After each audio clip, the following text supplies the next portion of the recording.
Assalamu alaikum. There's a sister here wants to know the method of salah. Is it the same for the man and the woman? Same for the Shafi and the Hanafi? The sister has a question that is the method of offering salah for the man and woman the same, for the Shafi or Hanafi the same?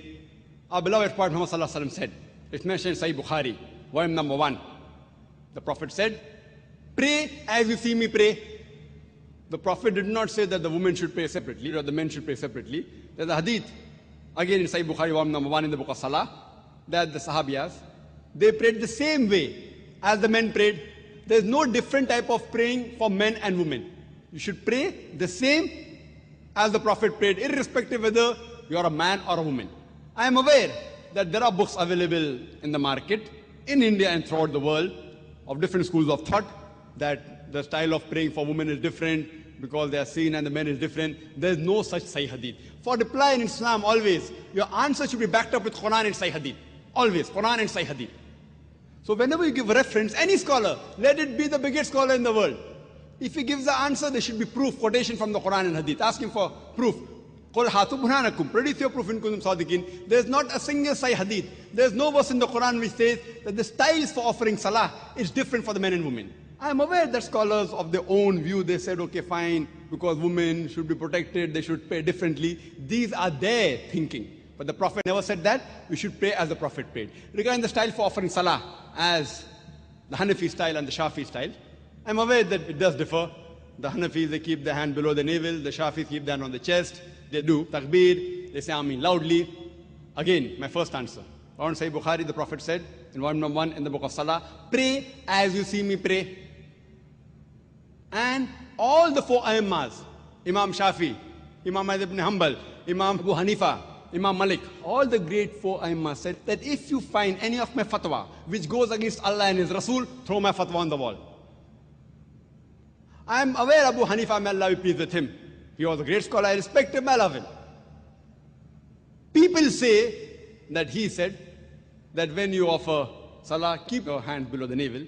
There's a hadith in Abu Dawud, if you read volume number 1, book of Salah, which says that the Prophet kept his hand below his navel when he offered salah, but this is a Zaif hadith. Immediately the next hadith says, which is a Sahih hadith, that the Prophet kept his hand above the navel. There are other Sahih hadith in Sahih ibn Khuzaimah, which says that the Prophet kept his hand on the chest. So when there are Sahih hadith saying the Prophet kept on the chest, the hadith below the navel is Zaif. So the right way to offer salah, keep it on the chest. That doesn't mean everything Imam Shafi is right or Imam Abu Hanifa, may Allah be pleased with them both, that they're wrong. See, they were great scholars. We respect them, they're great Aimmas. But we fail to realize that at that time, the hadith one compiled, during the life of the Prophet, the Quran was compiled. There was no question at all, under his own supervision. But the hadith one compiled, they started being compiled later on, 50 years, 100 years, 150 years later on. So these scholars came earlier. And because they didn't have all the Sahih hadith with them, the fatwas that they gave were based on the knowledge that they had. I don't think that Abu Hanifa, may Allah be pleased with him, made a mistake. What he did, because that Sahih hadith didn't reach him. So maybe according to me, the Zaif hadith reached him and he may have said, keep your hand below the navel. The Sahih hadith may have reached Imam Shafi. He said that keep your hand on the chest. Again, Sahih Bukhari says, volume number 1 in the book of Salah, that you have to Rafatain. So Rafatain, the Prophet said, not because Imam Shafi is saying I'm following it, because my Prophet said it. Now in wudu, there's a verse in the Quran in Surah Ma'idah, chapter number 5, that it says that when the woman touches, the wudu breaks. The Arabic word is masa, coming from namasa, which means touch. According to Imam Shafi, may Allah be pleased with him, he says that if the woman touches, the wudu breaks. Imam Abu Hanifa said, if the woman touches a man who's in wudu, wudu does not break. Now the Arabic verse of the Quran says, la masa, if the woman touches, wudu breaks. But there are 2 meanings of masa. One is a sexual touch and the other is a physical touch. So Imam Shafi, may Allah be pleased with him, he took it as a physical touch. Imam Abu Hanifa, he took it as sexual touch. So both had a difference of opinion. But when you go to Sunnah Abu Dawud, volume number 1, in the hadith of Aisha, may Allah be pleased with her, the Prophet was in wudu, he kissed her. And the Prophet, without doing wudu again, went for salah. There's another hadith in Sahih Bukhari, in the book of Salah, volume number 1. The Hazrat Aisha was sleeping, Prophet put the leg and offered salah. So this proves that physical touch does not break the wudu. So here, Abu Hanifa, may Allah be pleased with him, is right. And Imam Shafi, not that he made a mistake willfully, that hadith didn't reach him.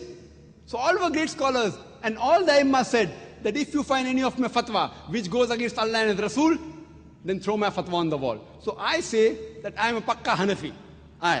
Dr. Zakir Naik is a Pakka Hanafi. Why? Abu Hanifa maybe gave the fatwa, keep down below the navel while offering salah, but the Sahih Hadith says keep on the chest. So I, while offering salah, I keep off my chest. I am a Pakka Hanafi. Imam Shafi said, if you find any of my fatwa which goes against Allah and Rasul, throw my fatwa on the wall. So Imam Shafi said that if the woman touches a man in wudu, wudu breaks. But Sahih Hadith says wudu does not break. So my wudu does not break if a woman unintentionally touches me. So because I've thrown the fatwa of Imam Shafi on the wall, he said that I'm a Pakka Shafi.